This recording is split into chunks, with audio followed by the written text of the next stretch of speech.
pendant 40 ans.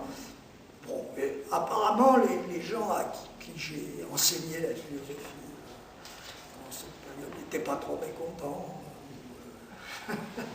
Donc j'ai réussi à m'en tirer quand même. Alors, ça jette une lumière sur le côté complètement artificiel et contingent des clivages disciplinaires, hein, réglementaires.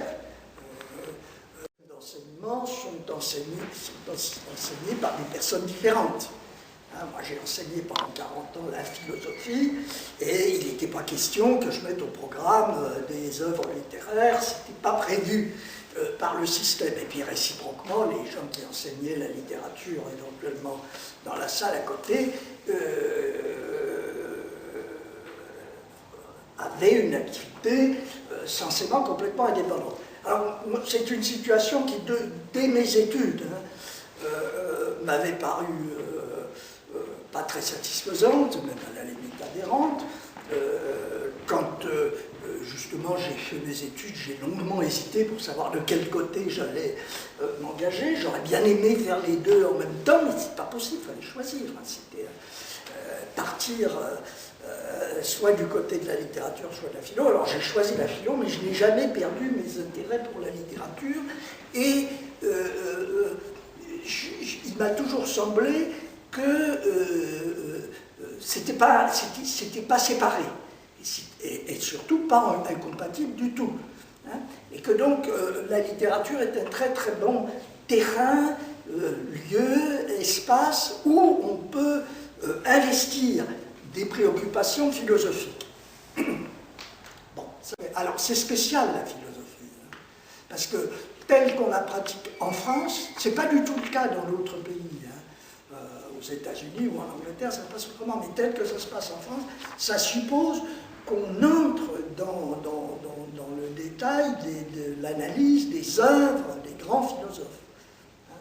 Et alors, les grands philosophes, il y en a à tout casser une vingtaine, hein, dans l'histoire de ce qu'on appelle la philosophie, mais ce sont des gens qui ont bâti des œuvres. Alors là, c'est difficile, il faut s'y mettre, et puis on n'est jamais sûr d'avoir bien compris exactement tout ce qu'ils disent, donc il faut vraiment faire très très attention. Enfin, c'est spécial. Hein. Et la littérature, c'est spécial aussi, hein, mais pas du tout du même genre. Donc, en tout cas, et c'est séparé. Moi, j'aimerais bien que, je pense d'ailleurs que ça va arriver. Hein, arrivera l'époque où le programme de l'agrégation de philosophie, il y aura Le Lys dans la vallée de Balzac, Les Misérables de Victor Hugo, cette œuvre immense, hein, à la recherche du temps perdu, pourquoi pas un roman de Siménon, qui peut tout aussi bien intéresser les philosophes, hein, que la critique de la raison pure.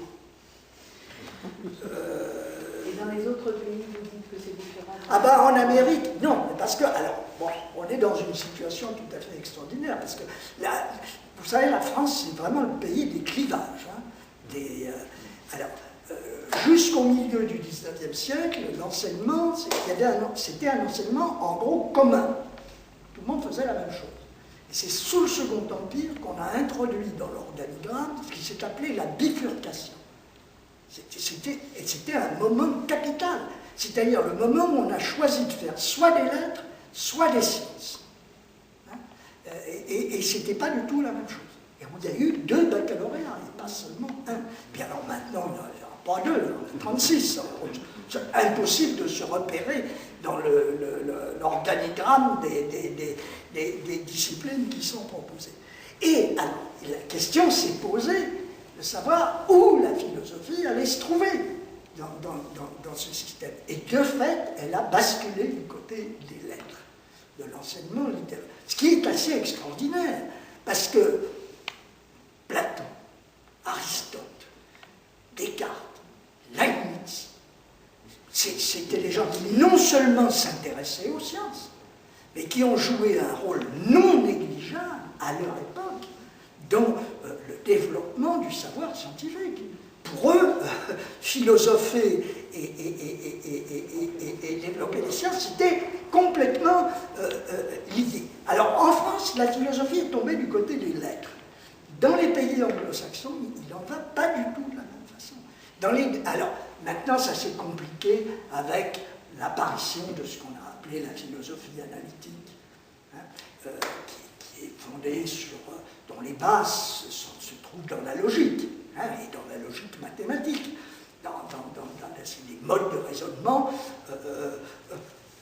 savants et scientifiques. En Amérique, dans les universités, les départements de philosophie on s'occupe de choses qui ne sont pas littéraires du tout. Hein, au point que, quand les Américains ont commencé à s'intéresser à ce qui s'appelle pour eux la philosophie continentale, des gens comme Derrida, hein, qui est devenu tout d'un coup l'objet d'un engouement extraordinaire de la part des étudiants. Ce n'est pas dans les départements de philosophie qu'il est allé, mais dans les départements d'humanité, c'est-à-dire de littérature. Hein, ça, il faut le regretter. Les systèmes d'enseignement tels qu'ils se sont mis en place les 2 siècles précédents, pour des raisons administratives, pour des raisons pragmatiques, pour que ça marche, pour que les gens s'y retrouvent, ont introduit des clivages qui empêchent ces communications de fonctionner. Et ça, c'est regrettable. Moi, personnellement, je le regrette. Mais peut-être que l'étude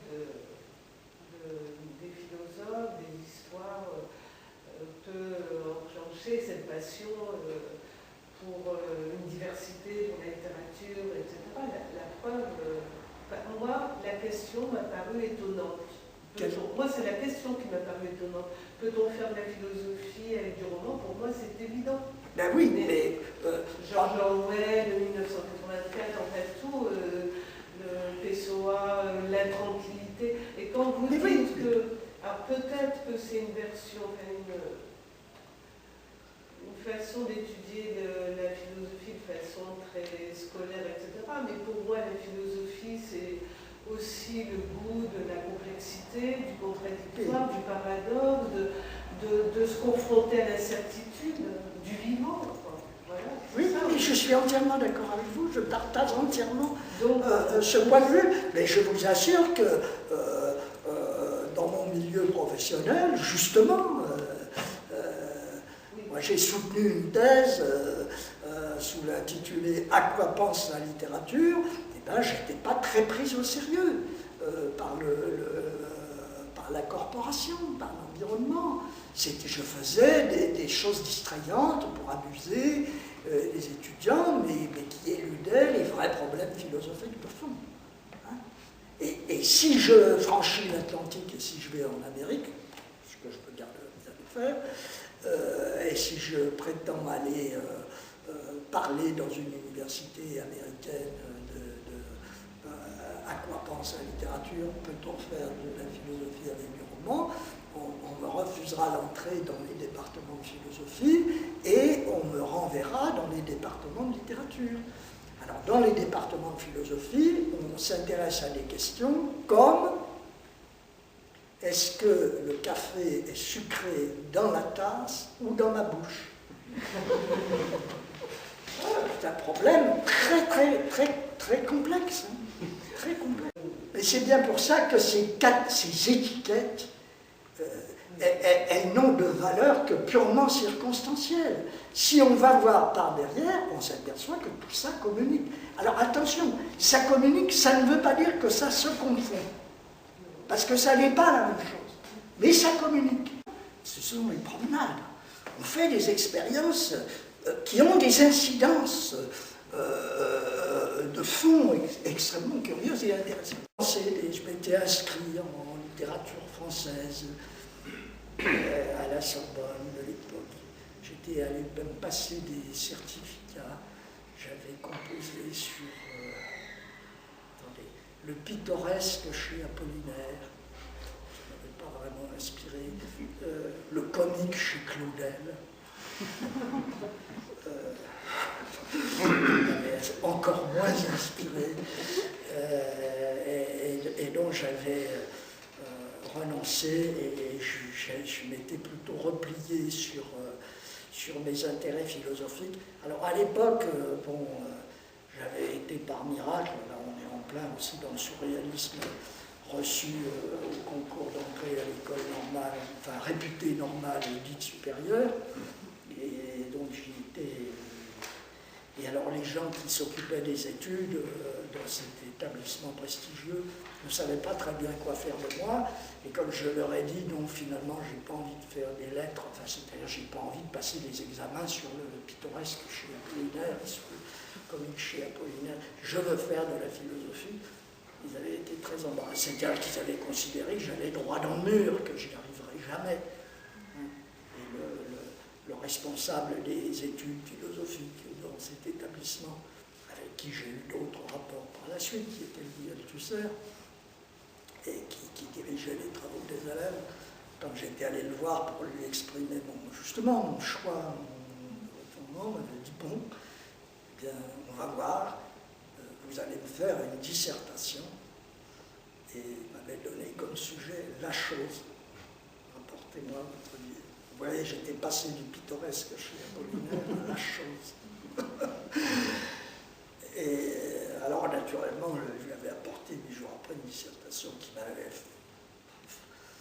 forcé à m'arracher les cheveux de la tête, mais en même temps qui était complètement raté. Bah, écoutez, quand on commence des études, on ne peut pas savoir, quand on commence, ce qu'on devrait savoir quand on est arrivé au bout. Hein, donc, c'était pas bon. Mais justement, je voulais apprendre.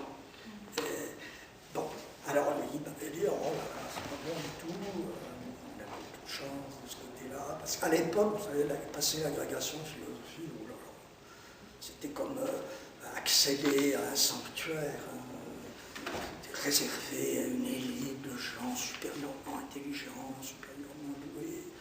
Dans l'établissement en question, les philosophes, c'était des gens qui étaient entourés d'une auréole, on ne leur parlait pas comme ça, et alors prétendre s'agréger, enfin s'incorporer à ce, c'était une audace folle pour un jeune, j'avais 20 ans. Hein, et alors je m'étais obstiné.